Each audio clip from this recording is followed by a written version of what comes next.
thank you to the EIF for welcoming me. This is my second event with the EIF, but I've met many of the people who make the EIF the great institution it is over the years. And frankly, we are all indebted to your agenda, to your energy, and to your passion on this issue. So thank you very, very much for continuing your work in this area. I would like, as much as we can, to make this interactive, but it's difficult with the dinner setting. So let me think loud. I never prepare my talk, so I'm just going to share with you my what's happening in my mind at the moment. Hi, Lisa. And then maybe we can have the main course, and then maybe afterwards, if you guys want to just ask questions. I prefer that for all of us to contribute. And I also want to learn from you. I mean, I'm not just here to give you what is on my mind. I'm hoping to learn from you as well. Some quick facts for those of you who are new to ICANN. I see many faces I recognize, but just some quick facts. ICANN as an institution is a California non-profit corporation that was formed in the 1990s, late 1990s, largely because the White House at the time had decided that we need an organization to coordinate the activities around the logical infrastructure of the Internet. I know these are many words, but I'll explain in a moment again what is that.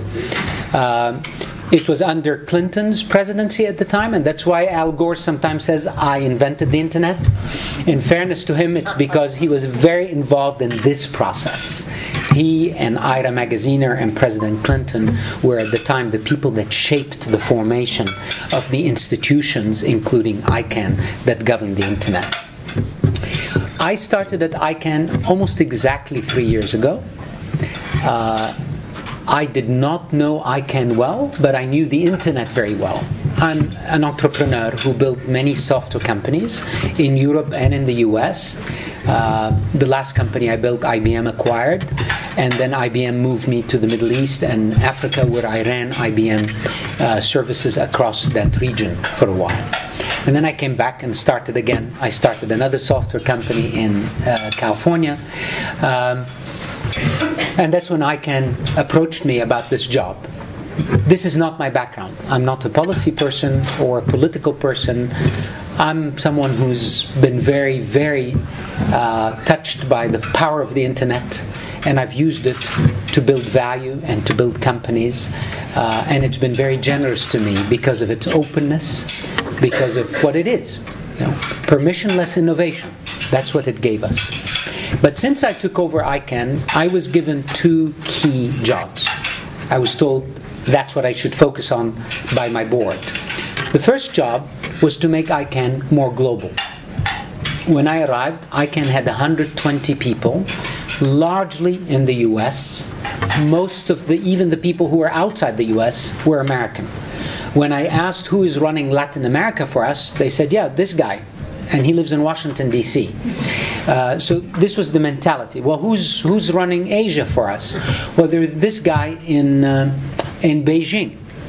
One guy running Asia, where most Internet users are, and the next billion users will be, at one guy. And when I went to visit with him across Asia, he had never been to Japan or Korea.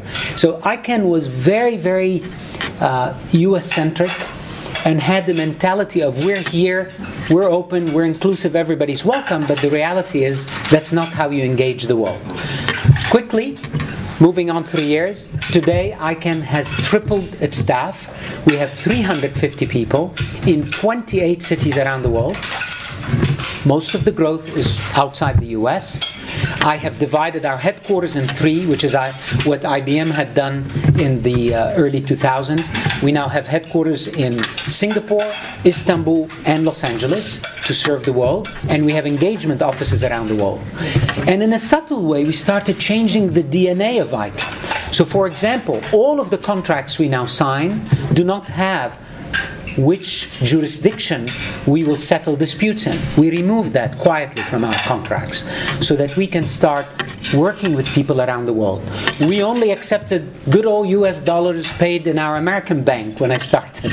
That's all gone now. Chinese contractors or contractees with us can pay us in their currency in Singapore if they wish. So we changed a lot of the operational functions of ICANN in order to make it truly a global institution. So I won't get into all that detail, but of course, at the heart of globalizing ICANN is making sure it is independent of the political patronage of any particular country. That is at the heart of the program. And it didn't take me long after the Wicket, which was an ITU meeting in Dubai when I started in 2012, in December, to understand that the world had become very polarized. We had the Americans and some of their allies on one end religiously standing for the open multi-stakeholder internet, and then on the other end you had Saudi Arabia and other countries standing up for governments must control the internet. And that division was very big and very stark at the time. And from that point on, it became clear to me that if the American government continued its role in ICANN's affairs in the way it is still today, that may be the biggest cause for the breakup of what ICANN does. Because everyone else was asking me the same question. Why are the Americans controlling what you do? Why can't we, the Chinese? Why can't we, the Indians? Why can't we, everybody? Frankly, to be quite direct, even here in Europe, the questions were being asked. And then Snowden came, and the questions got asked even a lot louder, and frankly by higher level people in your governments. Why should the Americans have unique control over what ICANN does? Now, that project I will come back to in a minute, because I know many of you want to know where is the project of sunsetting the American role in ICANN. I'll come back to it, but I just wanted to place it into one of my two major projects in my tenure, which is to globalize ICANN. And removing the US role in ICANN is part of globalizing ICANN. The second project I had is to institutionalize ICANN, to move it from operating like a startup to making it operate like an institution that has stability. And that's very important. That means you take a compliance department that was run by anemically by a few people and tripling its size and bringing people like Alan Grogan, a global authority on the issue of IP and internet governance, to lead that department. It meant building public responsibility departments which didn't exist at ICANN, so that when we make decisions we anchor them in our public responsibility. It meant bringing a team of people reporting to me that frankly has managed institutions. The CIO of Walmart is now our CIO. The CEO of Hill & Knowlton in Europe is our head of communications and engagement. So we lifted the team of ICANN and we brought senior level people that can help us to actually build an institutionalized ICANN. So when I announced last week that I'm leaving next year, if you noticed, it was calm. And that's how it should be. Yes, some people just are curious where I'm going, and we can come back to that later for fun after some wine. But I think the more important question, is this institution able to carry on without any particular person? And the answer is clearly yes. We have the depth and the knowledge and the community to advance as an organization. So I will stop at these two themes, and let me quickly handle the theme of the transition and address any particular questions you have about that after we get the main course. The transition. Actually, if you would allow me, I will address the transition, and I also want to address something very delicate but important about the key governments in the world that are watching carefully the transition now. Mainly China, Brazil, and India. I want to just tell you something about what's happening there, because that's very key to understanding the transition. So first, the transition. The process was to go essentially all the way up to the White House and get clearance from the White House, and understanding that if we end the role of the American government in ICANN's affairs, that this would be good for the stability and the security of the internet. We had to get there. This was not simple. Giving up power is never simple. Understanding where the power will go is complicated. And that's what the Americans were worried about. So first it was, why should we? And I think we got over that. And then it was, who are we giving up the power to? That was the next quick question, right? So those were the things we had to deal with even before anyone knew we're having these discussions. So that dialogue started with the United States back then in 2013 until the day on March 14th when the U.S. Assistant Secretary Strickling and myself announced that the U.S. government has agreed to end its unique role in ICANN. So there was a lot of internal work happening up to that point. And then after that it became public and we needed to answer the ask. The ask from the Americans are, give us a proposal that is built by the community. And the community, I want to clarify, is not just what you know as the ICANN community. The community includes all of the organizations that stabilize the internet, the IETF, the regional internet registries, right? Represented here by Axel, who is the head of the European registry, RIPE NCC. So all of us as a community were asked by the US government to give them a proposal. That's the key. And we've been working on this. It's a massive effort. It's a massive effort.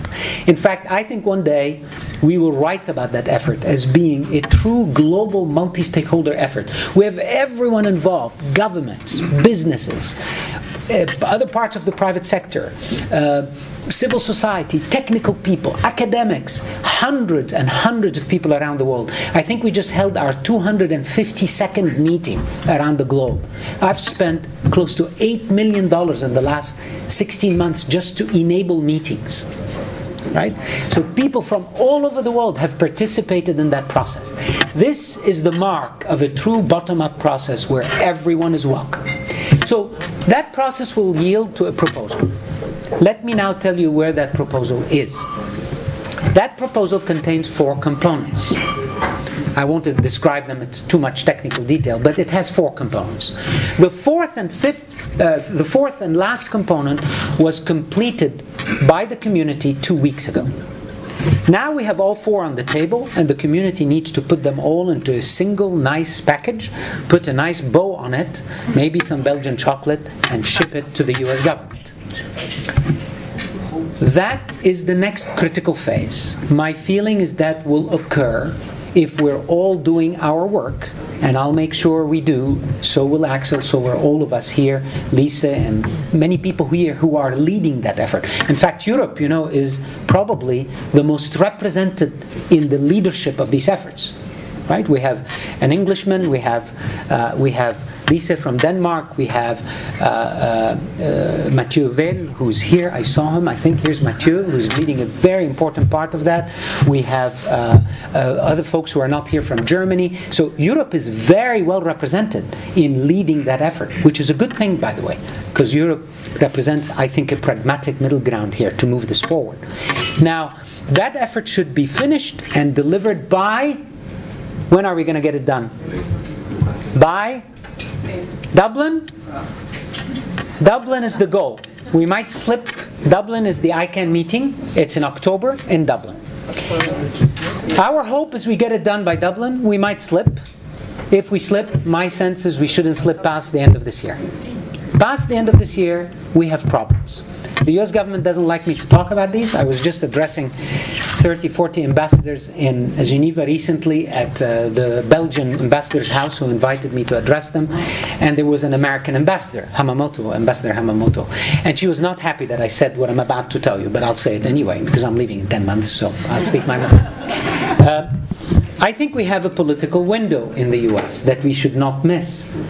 Okay, the American administration would like to tell you, no, there's continuity, and if the Republicans take over, everything will be fine. I don't think if we politicize this effort by throwing it as a football in the middle of the American presidential election next year, we're going to have difficulties. Obama's ability to even stand up for us after January will become very limited. And I met with Hillary Clinton's people who are handling that issue for her, and even she who needs to go to the right during the primaries may not be standing with us through the end of this line. So we have to be very careful with our timing. And if we slip, frankly, we would miss an opportunity we didn't have for 17 years to get this done. So, if our leaders get us through the line in October or November, latest December, then we go into the next phase. What is the next phase? That is well defined. This is the American government assessing the proposal. The American government already told us they need 2, maximum 3 months, 60 to 90 days. This is a complex process. I will probably move to Washington during these 3 months because we're going to have every part of the US government, from national security to DOD to NSA to the White House to State Department, all involved. And then we have Congress, and then we have all the presidential contenders. So we have 3 layers of political management that need to happen around that time. Now, Condoleezza Rice is joining me on this effort, thankfully. I just met with her, and she and I met with all the top leaders of U.S. business in Silicon Valley. Hadley, who was the National Security Advisor who works with her, and Bob Gates and I are meeting in Washington next week. We're meeting with a lot of Republican lawmakers. So we have a lot of work going to manage these 3 political lines and ensure that everyone understands that if America does not finish this, it will create for all of us a political global problem. Okay? So let me just talk about that problem by bringing India, China, and Brazil into this, and then I promise to sit down so we can enjoy the main course. Why am I worried about the Americans not finishing this project? Look, in September 2013, after Snowden, President Rousseff went to the UN, and you know Brazil always opens the UN GA.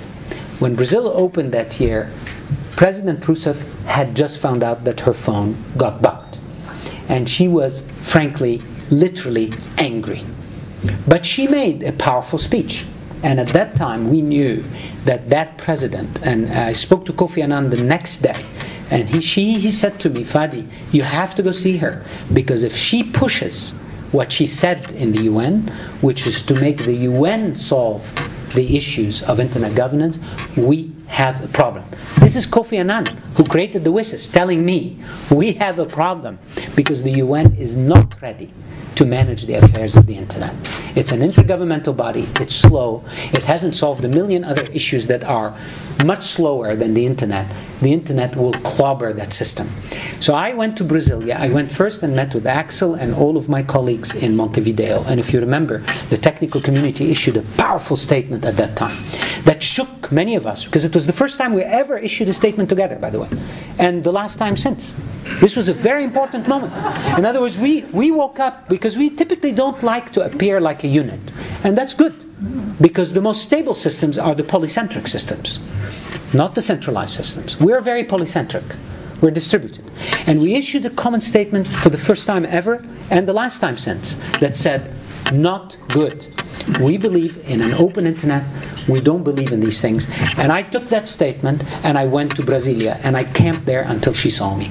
And once we convinced President Rousseff that she has a choice, literally, in Brazil, they have a governance committee for the internet that is multi-stakeholder.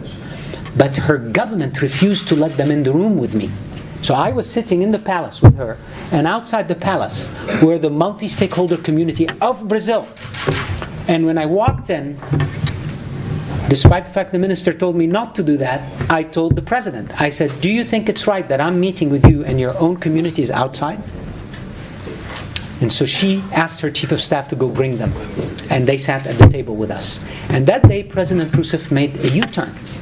She changed from pushing to solve this in a an intergovernmental model, to the multi-stakeholder model. And that was a breakthrough for all of us.